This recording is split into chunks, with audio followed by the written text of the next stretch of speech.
ഞാൻ നിങ്ങളോടൊരു ചെറിയൊരു ചോദ്യം ചോദിക്കാൻ നമ്മളെ പ്രവാസികളോട്. ഒരുത്തനിട്ടൊരു പോസ്റ്റ് കണ്ട്, അപ്പം അതുകൊണ്ട് അങ്ങനെ ഒരു വീഡിയോ ആയിട്ട് വന്നു കേട്ടോ. ഞാൻ 10 വർഷമായിട്ട് പ്രവാസിയാണ്, 1 രൂപ പോലും സമ്പാദ്യമില്ല, എന്നെപ്പോലെയുള്ള ആരെങ്കിലും ഉണ്ടോ വെച്ചിട്ടൊരു പോസ്റ്റ് ഇട്ട കണ്ടിരുന്നു. അതിൽ കമൻറ്റിൽ ഫുള്ള് മുക്കാലും കടം ബാധ്യതയിലെ ആൾക്കാരാണ് കമൻറ്റ് ഇട്ടിരിക്കുന്നത്. അതായത് 18 വർഷമായിട്ട് പ്രവാസിയാണ്, 10 ലക്ഷം കടാണ്, 25 വർഷമായിട്ട് പ്രവാസിയാണ്, ഇത്ര ലക്ഷം കടാണ്.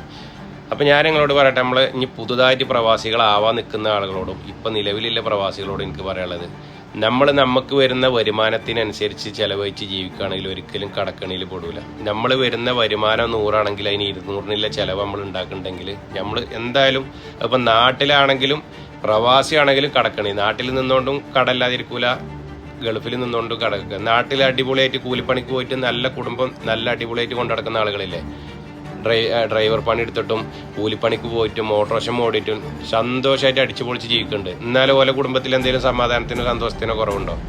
നമ്മളെന്താ വെച്ചാൽ എറുമ്പ് അരിമണി പെറുക്കി സ്വരൂപിച്ച് വെക്കണ പോലെ പൈസ 1-2 കൊല്ലം സ്വരൂപിച്ച് വെച്ചിട്ട് നാട്ടിലേക്ക് പോകുമ്പോൾ എല്ലാവരെയും ബോധിപ്പിക്കാൻ വേണ്ടിയിട്ട് വരുന്ന പൈസ എത്രയാണോ നമ്മളെ കയ്യിലുള്ള അതിനനുസരിച്ച് മാക്സിമം പർച്ചേസ് ചെയ്തിട്ട് അതിൻ്റെ പുറത്ത് 1, 2, 3, 2000, 3000, 4000, 5000 റിയാൽ കടം പേടിച്ചിട്ടേക്കാരം നാട്ടിൽ പോകുക. എന്നിട്ട് നാട്ടിൽ പോയിട്ടോ അവിടെ എന്തെങ്കിലും ആഡംബരത്തിന് കുറവുണ്ടാവില്ല, അവിടെ റെൻ്റേക്കാരം എടുത്തിട്ടും മറ്റുള്ള ഫുള്ള് അടിച്ചുപൊളിയാക്കാരം.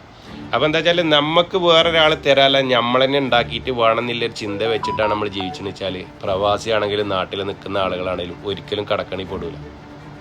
ഞാൻ 14 വർഷമായിട്ട് പ്രവാസിയാണ്, എൻ്റെ വാപ്പ 10-39 വർഷമായിട്ട് പ്രവാസിയാണ്. അപ്പോൾ നമ്മളൊക്കെ ജീവിതം, എൻ്റെ വാപ്പ പ്രവാസിയായതുകൊണ്ട് തന്നെ എനിക്കറിയാം, ഞങ്ങൾക്കൊരു ബുദ്ധിമുട്ടുമില്ലാതെ എൻ്റെ വാപ്പ ഒരു കടവും കള്ളിയില്ലാതെ നല്ല രീതിക്കാണ് ഞങ്ങളെ വളർത്തിണ്ടാക്കിയത്. എന്താ വെച്ചാൽ വാപ്പാൻ്റെ കൈമ വരുന്നതിനനുസരിച്ചുള്ള ചിലവും കാര്യങ്ങളും കൺട്രോൾ ചെയ്തിട്ട് ജീവിക്കൊണ്ട് തന്നെ ഞങ്ങളെ കുടുംബത്തിലൊരു ബുദ്ധിമുട്ടും പ്രയാസമില്ലാതെ തന്നെ ഞങ്ങൾക്ക് ഒരു ബുദ്ധിമുട്ടില്ലാതെ ഞങ്ങളെ വളർത്തിണ്ടാക്കി. ഇപ്പം ഞാനാണെങ്കിലും പ്രവാസിയായതിനു ശേഷം നമുക്ക് വരുന്ന വരുമാനത്തിനനുസരിച്ചുള്ളൊരു ചിലവിലൂടെയാണ് നമ്മൾ ജീവിച്ചത്. നമുക്ക് ആ ജയിലേക്ക് നമ്മളെ കൈമ വരുന്ന പൈസ 1000-2000 വരുന്ന വെച്ചാൽ അതിൻ്റെ ഇരട്ടി പൈസ നമ്മൾ ചിലവാക്കുകയാണെങ്കിൽ നമ്മൾ കടക്കണി പോവും. അത് ബിസിനസ് ആണെങ്കിലും അത് ശമ്പളത്തിന് പണിക്ക് പോണ ആളുകളാണെങ്കിലും ഒക്കെ അങ്ങനെ തന്നെയാണ്.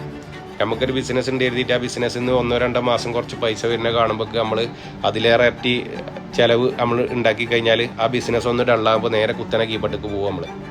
അപ്പോൾ എപ്പോഴും ശ്രദ്ധിക്കേണ്ട കാര്യം, വരുന്ന വരുമാനം നോക്കിയിട്ട് നമ്മൾ ജീവിക്കുക. എന്നാൽ പ്രവാസിയാണെങ്കിലും കടത്തിൽ മുങ്ങൂല, നാട്ടിൽ നിൽക്കുന്നവരാണെങ്കിലും കടത്തിൽ മുക്കില്ല. എൻ്റെ അഭിപ്രായത്തിനോട് നിങ്ങൾ യോജിക്കുന്നുണ്ടെങ്കിൽ നിങ്ങളൊന്ന് കമൻറ്റ് ചെയ്യട്ടോ. നിങ്ങൾ എത്ര വർഷമായി പ്രവാസിയായിട്ട് നിങ്ങളെ അവസ്ഥ എന്താണെന്നില്ലും കൂടി ഒന്ന് നിങ്ങളൊന്ന് കമൻറ്റ് ചെയ്യും. ഈ വീഡിയോസിൽ എത്ര ആൾക്കാർ ഇങ്ങനത്തെ ഉണ്ടെന്നൊന്ന് അറിഞ്ഞിരിക്കാൻ വേണ്ടിയിട്ടാണ്. നിങ്ങൾ എന്തുകൊണ്ടാണ് ഇങ്ങനെ കടത്തിൽ വന്നതെന്നില്ലും കൂടിയും അതും കൂടി ഒന്ന് കമൻറ്റ് ചെയ്യും.